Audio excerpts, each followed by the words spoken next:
स्वागत है आप सभी का कहानी केंद्र में। अब आप सुनेंगे अमेरिकी साहित्यकार ओ हेनरी की लिखी कहानी खोया हुआ सुर। न्यूसेस के सैंडी फॉर्क में रश किनी के भेड़ों के बाड़े में मैं रात भर रुका। मैं और श्री किनी तब तक अजनबी थे जब तक मैंने उन्हें उनकी झटके खाती गाड़ी में जाते समय सलाम नहीं बोला था, किंतु उस पल से लेकर अगली सुबह मेरी विदाई के समय तक टेक्सास के नियमानुसार हम एक दूसरे के अंतरंग मित्र बन गए थे। रात के खाने के बाद मैं और मिस्टर किनी अपनी कुर्सियां खींचकर 2 कमरों वाले घर के बाहर ले गए। हमारी कुर्सियों की पिछली टांगें मिट्टी में धसी थी और हम खंभों से पीठ टिकाए अल तोरो तंबाकू पी रहे थे और दुनिया भर के मामलों के संबंध में बातें कर रहे थे। घास के मैदान की उस शाम के सौंदर्य की पर्याप्त अवधारणा संदेशित करने को इस पर निराशा घिरने की प्रतीक्षा होती है। कोई साहसी वर्णनकार लेखक ही होगा जो प्रारंभिक वसंत में टेक्सास की रात्रि का विवरण देगा। बाड़ा एक ढलान के शिखर पर था। घास के मैदान में जगह जगह झाड़ियां उगी हुई थीं और ऐसा काला कटोरा सा प्रतीत होता था जिसके पेंदे में हम बैठे हुए थे। चमत्कारी हवा जिसमें जंगली पुष्पों की गंध घुली हुई थी सांस को मिठास प्रदान कर रही थी। पास ही भेड़ों का एक झुंड चुपचाप लेटा था। आसमान में एक बड़ी गोल मधुर सर्च लाइट थी जिसे हम चांद नहीं बल्कि गर्मियों की काली लालटेन के रूप में जानते थे, जो उत्तर की ओर झुके हुए वसंत का शिकार करने आई थी। तारे इतने चमकदार और स्पष्ट थे जैसे कोई दबे पांव चलते हुए जाए और उन्हें स्पर्श कर ले। श्री किनी की पत्नी युवा और सुघड़ स्त्री थी जिसे हमने घर पर ही छोड़ दिया था। वो घरेलू कार्यों में स्वयं को व्यस्त रखने के लिए पीछे रह गई थी, जिन्हें कमरे में मैंने देखा था कि वो संतोष और गर्व का अनुभव करती थी। एक कमरे में हमने भोजन किया, दूसरे से जब मैं और किनी बैठे थे एकाएक खुशगवार और शानदार संगीत के स्वर उभरे। यदि मैं न्याय वाले ढंग से अनुमान लगा रहा था तो पियानो वादक इसकी सारी भेदों का स्वामी था। पियानो, और वो भी इतने अच्छे ढंग से बजाया जाना, मुझे छोटे से बाड़े जैसे स्थान पर बड़ी असाधारण बात लगी। मैंने आश्चर्य से रश्किनी की ओर देखा क्योंकि वो दक्षिणी ढंग से धीमी हंसी हंस रहा था और मेरी ओर सहमति में सिर हिला रहा था। आप भेड़ बकरियों के बाड़े में होने वाली ऐसी मधुर ध्वनि अक्सर नहीं सुनते, उन्होंने टिप्पणी की। लेकिन मैं कभी भी कला और सौंदर्य के साथ ना खेलने का कोई कारण नहीं देखता, सिर्फ इसलिए कि हम झाड़ियों में रहते हैं। एक स्त्री के लिए यह जीवन एकाकी है और थोड़ा संगीत यदि इसे सुखद बना दे तो ये क्यों ना हो। मैं इस ढंग से इसे देखता हूं। अक्लमंदी और उदारता की बात है, मैंने सहमति प्रकट की। श्रीमती किनी अच्छा बजाती हैं। मैं संगीत विद्या में पारंगत तो नहीं हूं, किंतु उन्हें असाधारण ढंग से अच्छा वादक कहूंगा। उनके पास तकनीक है और साधारण से अधिक शक्ति है। चंद्रमा चमक रहा था, आप समझ ही रहे होंगे। मैंने किनी के चेहरे पर ऐसे भाव देखे जैसे इसके पीछे कोई बात थी और जिसे बताया जाना चाहिए। तुम पगडंडी तक डबल एल्म फॉर्क से आए थे ना? वो विश्वास भरे स्वर में बोला। तुमने जब इसे पार किया होगा तो बाईं ओर एक पुराना निर्जन सा घर देखा होगा। मैंने देखा था, मैं बोला। जानवरों के टूटे पिंजरों को देखकर मैं समझ गया था कि यहां कोई नहीं रहता। यही वो स्थान है जहां संगीत आरंभ हुआ था, किनी बोला। चलो, जब तक हम धूम्रपान करते हैं मैं तुम्हें इसके संबंध में बताता हूं। उस जगह पर बूढ़ा कैल एडम्स रहता था। उसके पास लगभग 800 शानदार भेड़ें थीं और एक पुत्री जो शुद्ध रेशम थी और इतनी सुंदर जैसे $30 के टट्टू की नई रस्सी। और मैं तुम्हें बताने में बुरा नहीं मानूंगा कि भेड़ों के पालन पोषण से मुझे जो समय मिलता था वो मैं बूढ़े कैल के बाड़े के इर्द गिर्द ही गुजारता था। कुमारी मैरीला उसका नाम था और मैंने 2+2 के नियम से ये अंदाजा लगा लिया था कि वो आर किनी के रैंचो ली मेटो, जहां के तुम इस समय सम्मानित अतिथि हो, कि स्वामिनी बनेगी। मैं कहूंगा कि बूढ़ा कैल एक भेड़ पालक के रूप में प्रतिष्ठित नहीं था।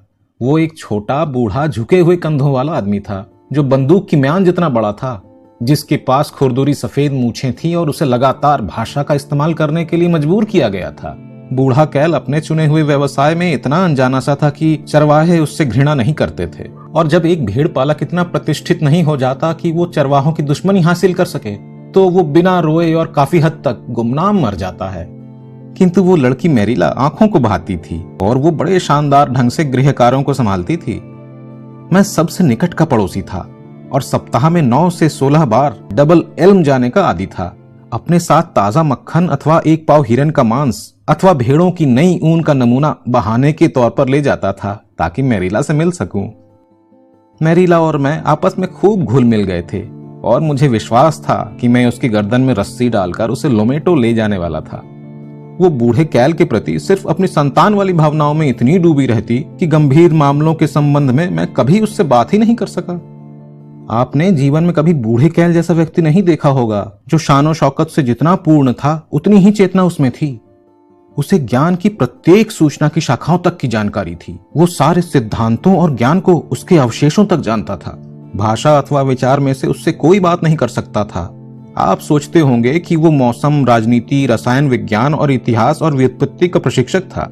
आप बूढ़े कैल के पास कोई भी विषय लेकर जाते, वो आपको ग्रीक मूल से लेकर उस समय तक का भरपूर सारांश दे सकता था जब उसे लूटा गया और बाजार में लाया गया। एक दिन पतझड़ के मौसम में बाल काटने के ठीक बाद मैं मैरीला के लिए फैशन से संबंधित एक महिला पत्रिका और बूढ़े कैल के लिए एक वैज्ञानिक पत्र लेकर डबल एल्म की ओर पहुंच गया।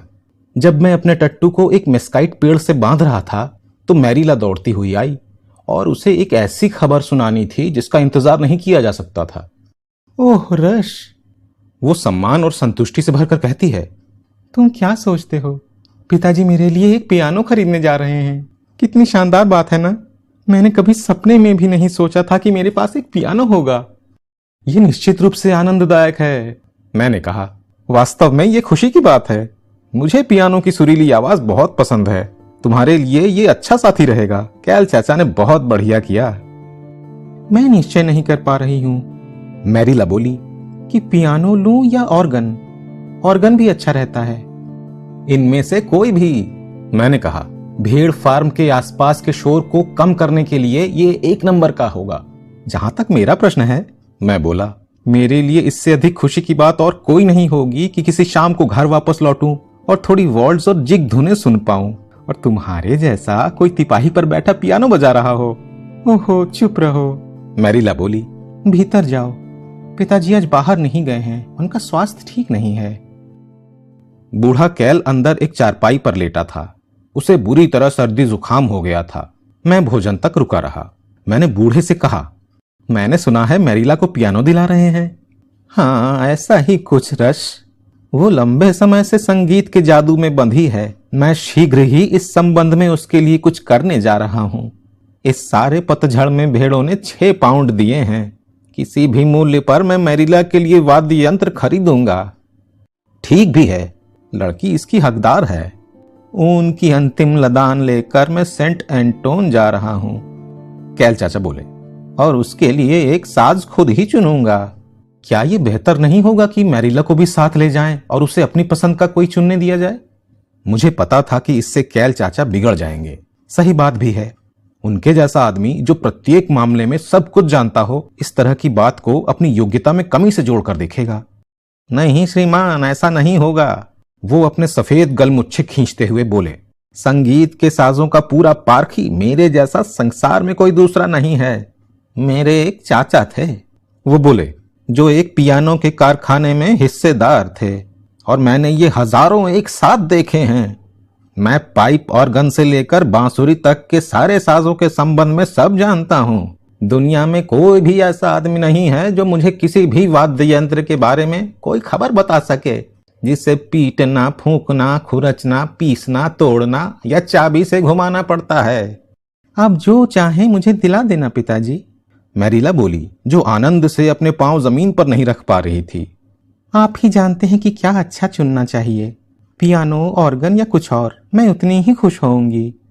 कैल चाचा बोले, मैंने लुइस में एक बार, जिसे ऑर्केस्ट्रा कहते हैं, देखा था। ये मुझे अभी तक के खोजे गए साजों में सबसे बढ़िया लगा था, लेकिन इसके लिए घर में जगह नहीं है। फिर भी मैं सोचता हूं कि वो $1000 में आता होगा। मेरा अनुमान है कि पियानो जैसा कुछ मैरीला के लिए सर्वोत्तम रहेगा। वो इसे सीखने 2 वर्ष तक गई थी। मैं अपने अलावा किसी और पर विश्वास नहीं करूंगा कि वो साज खरीद कर लाए। मैं सोचता हूं यदि मैं भेड़ पालन में नहीं होता तो संसार का सर्वाधिक अच्छा संगीतकार अथवा पियानो ऑर्गन निर्माता होता। ये कैल चाचा का अंदाज था, किंतु मैंने उनके साथ कभी धैर्य नहीं खोया, क्योंकि वो मैरीला का बहुत ख्याल रखते थे वो भी उनके बारे में ज्यादा ही सोचती थी। बर्ड्स टेल की एक अकादमी में उन्होंने उसे 2 वर्ष तक भेजा था। इसके खर्च में ऊन का प्रत्येक पाउंड देना पड़ा था। ऊन के अंतिम लदान के साथ मंगलवार के दिन कैल चाचा सेंट एंटोन के लिए रवाना हुए। मैरीला के एक अंकल बेन जो बर्ड्सटेल में रहते थे आए और अंकल कैल के चले जाने तक खेत में ही रुके।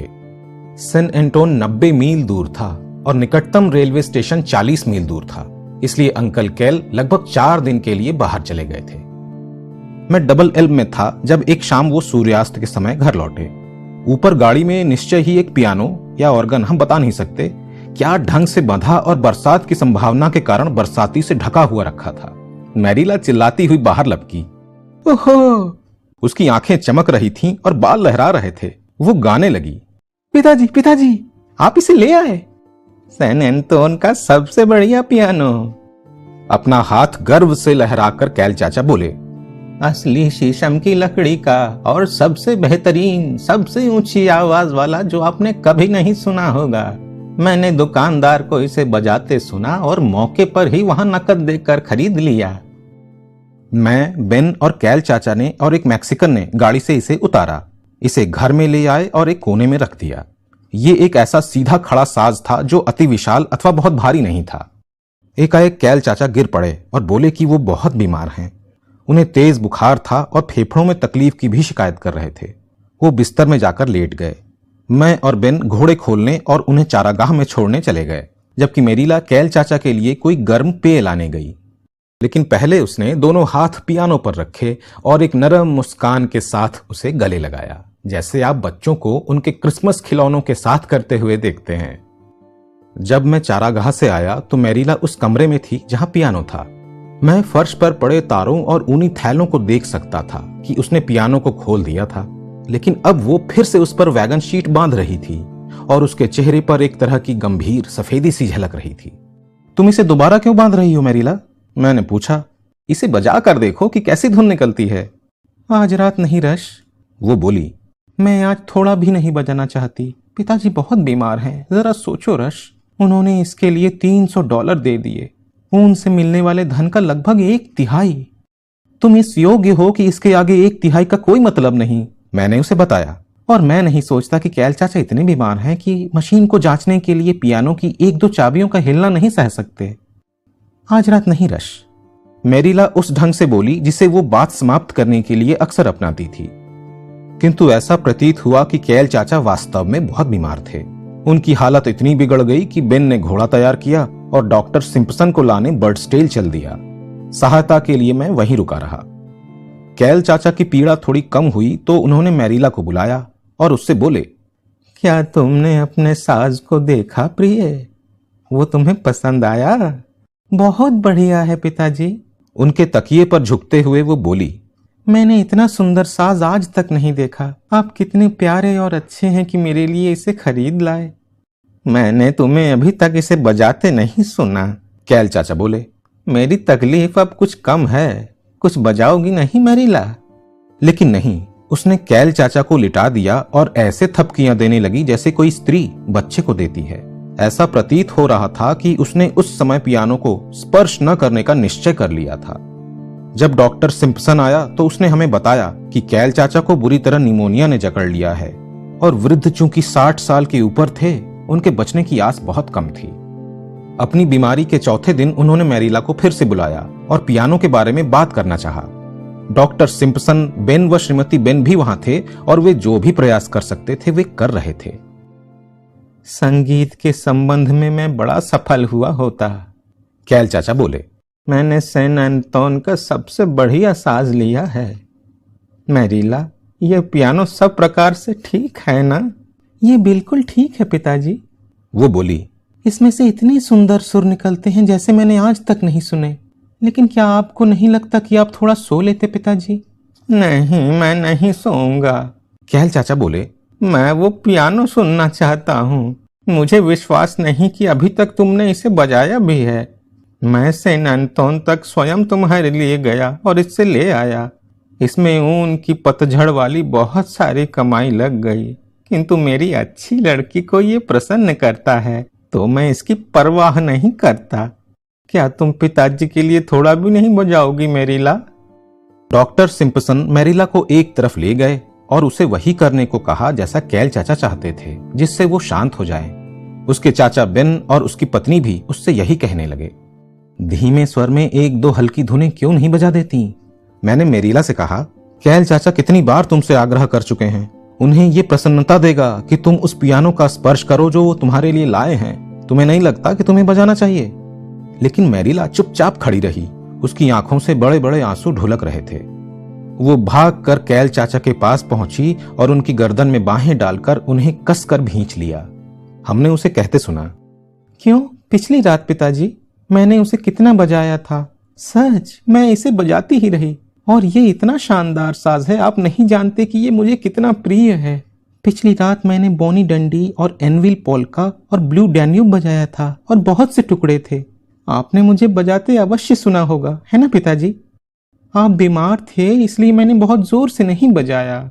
अच्छा, कैल चाचा बोले, हो सकता है मैंने सुना हो और मैं भूल गया हूँ। कभी कभी मेरा दिमाग खराब हो जाता है।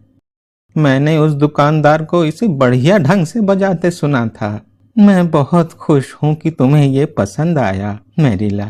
हाँ, मुझे विश्वास है कि जब तक तुम पास रहोगी और मैं सोने लगूं तो मुझे अच्छी नींद आएगी। और यहां मुझे मैरीला पर संदेह हुआ। वो वृद्ध के बारे में इतना सोचती थी, किंतु उस पियानो पर कोई धुन नहीं छेड़ेगी जो वो उसके लिए लाया था। मैं नहीं समझ पा रहा था कि वो उसे ऐसा क्यों कह रही थी कि वो इसे बजाती रही, क्योंकि जिस दिन से ये आया था और उसने चादर से ढका था, तब से अब तक इस पर से चादर हटाई ही नहीं गई थी। मैं जानता था कि कैसे भी वो थोड़ा बहुत इसे बजा ही लेती थी, क्योंकि चारको लार्गो बाड़े के एक नृत्य संगीत के आयोजन में मैंने उसे बजाते सुना था। खैर, लगभग एक सप्ताह में निमोनिया ने कैल चाचा का अंत कर दिया। उनका अंतिम संस्कार बर्डस्टेल में किया गया और हम सब वहां गए। मैं मैरीला को साथ लेकर आया। उसके चाचा बेन और चाची कुछ दिन उसके साथ रुकने वाले थे। उसी रात मैरीला मुझे उस कमरे में ले गई जहां पियानो रखा था। दूसरे लोग बाहर गलियारे में थे। यहां आओ रश, वो बोली, मैं तुम्हें अब ये दिखाना चाहती हूं। उसने रस्सी खोली और चादर हटाई। यदि आपने बिना काठी के घोड़े पर कभी सवारी की हो, या बिना लोड की हुई बंदूक से गोली चलाई हो, या खाली बोतल से पानी पिया हो सकता है कि आप अंकल कैल द्वारा खरीदे गए वाद्य यंत्र से एक या दो ओपेरा बजा सकें। पियानो के बजाय ये उस प्रकार की मशीन थी जिसका पियानो के साथ बजाने के लिए आविष्कार किया गया था। अपने आप में ये लगभग उतना ही संगीत में था जितना कि बिना बांसुरी के छिद्र। ये वही पियानो था जिसे अंकल कैल ने चुना था, और उसके पास वो अच्छी बढ़िया ऊनी लड़की खड़ी थी जिसने कभी उन्हें ये बात पता नहीं चलने दी। कुछ देर पहले जो तुमने बजते सुना, वही डिप्टी पियानो मशीन थी। बस अब इसे मात्र $600 के उस पियानो के साथ जोड़ दिया गया है जो हमारे विवाह करते ही मैं मैरीला के लिए ले आया था।